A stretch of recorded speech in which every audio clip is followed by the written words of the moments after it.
Hello and welcome back to the channel.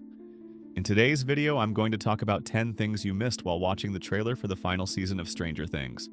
And trust me, no one caught all of these hidden gems on their first watch. Don't worry, I won't talk about the usual, this is the Hawkins library from the Upside Down kind of stuff, but rather something I haven't seen anyone else mention, so be sure to watch until the end and let me know in the comments how many of them you actually managed to spot. If the answer is less than 8, then you owe me a subscribe. We start this list with Elle's power-up, when it seems like she flies over that fence. But that's not all. Remember in Season 4 when Elle regained her powers and wanted to rush off to save her friends from Henry? She was stopped by Dr. Brenner, who told her she wasn't ready yet, and that in her current state, she would lose. You can hate Brenner as much as you want, and he definitely deserves it. But he knew what he was talking about.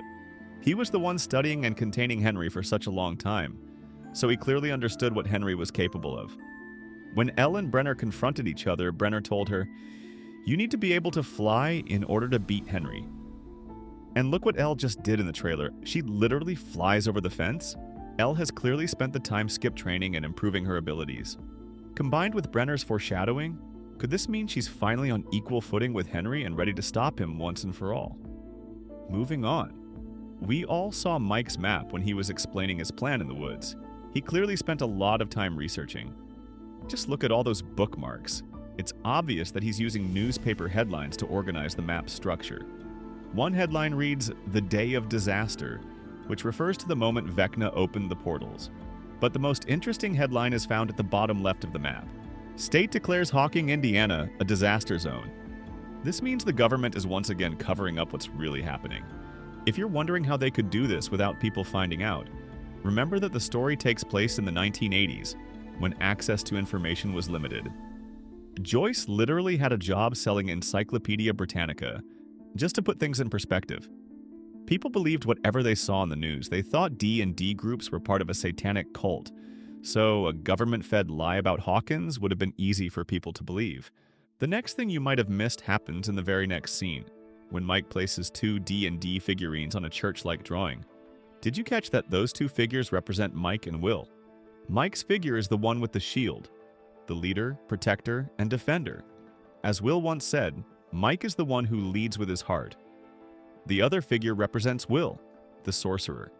What's even more interesting is that episode 4 of the final season is titled Sorcerer, so it's very likely that Will be the main focus of that episode. And speaking of Will, remember his favorite spell? The Fireball. Back in Season 1, the game that started this whole franchise, Will's sorcerer was facing the demogorgon. He had a tough choice to make: cast protection or attack with a fireball. Will chose to attack, but unfortunately he rolled a 7, and the fireball wasn't powerful enough to defeat the monster, which led to his capture in the game. Ironically, the same thing happened in real life. Will was captured by the demogorgon and brought to Vecna as a sacrifice. There are tons of theories about this, and I won't go too deep into it right now. That would need an entire video on its own. But I just want to point out the final scene of the teaser, where Vecna stops what looks like a fireball. See where I'm going with this? Could this actually be Will unlocking his powers and using his favorite spell to save the day? That would make the story come full circle. It began with Will's failed fireball, and it could end with Will's fireball finally succeeding and saving everyone. Pure masterpiece. Next up, we have this scene with Joyce worrying and praying, Mike in the background, and someone lying on the couch.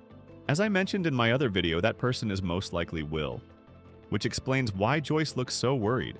This scene is a nice callback to Season 2, where we also saw Mike and Joyce concerned about Will, who was used as a spy by the Mind Flayer. I believe that once again, Will is unconscious here and trapped in the Upside Down. Okay, many of you noticed this scene, but did you also realize that it's actually happening after the big battle at the library? Take a close look at Mike's face. You can spot a scar on his right side, but when he was helping the kids escape during that massacre, he didn't have that scar, meaning he probably gets it there. If that's true, then the whole timeline might be messed up, which also means this scene with Elle and Mike could be happening after the library battle. So what do you think? Did Netflix try to trick us into believing that the battle is the climax of Volume 1 when it actually happens much earlier? Or am I just overanalyzing this? Another scene that fooled a lot of viewers is the one with Dustin, Nancy, Jonathan, and Joyce. Yes, the person holding that axe isn't Steve, as most of you thought, but actually Joyce. The first clue is that Steve is much taller and the axe is held much lower here. The second clue, and the real giveaway, is that we already saw a scene in the teaser with Joyce holding an axe during the demogorgon attack at the barn. So this season, the axe is her weapon, not Steve's. Moving on, and since we mentioned Steve, let's give him some credit. The teaser actually shows him driving into the Upside Down. We all remember the scene where Nancy shouts, "Do it!" and Steve goes full Paul Walker. Yes, that was him driving in the real world. But in another teaser shot, we see him driving inside the Upside Down. You can clearly spot the vines wrapping around everything as he drives through them. The eerie lighting is another big clue that this scene doesn't take place in the real world. Now this next one, I think most of you caught it, but I'll mention it anyway since there's still some confusion. Dustin's bruises. I've heard several theories saying he might have drifted away from the group or even turned into a bully, which is why he gets beaten up. But nope. The answer is much simpler. Dustin is still wearing his Hellfire Club shirt in memory of Eddie, and he's beaten because of that. Simple as that. Next up, we have the scene with Holly and Karen hiding underwater from a demogorgon. The reason they do this is because water is one of its weaknesses.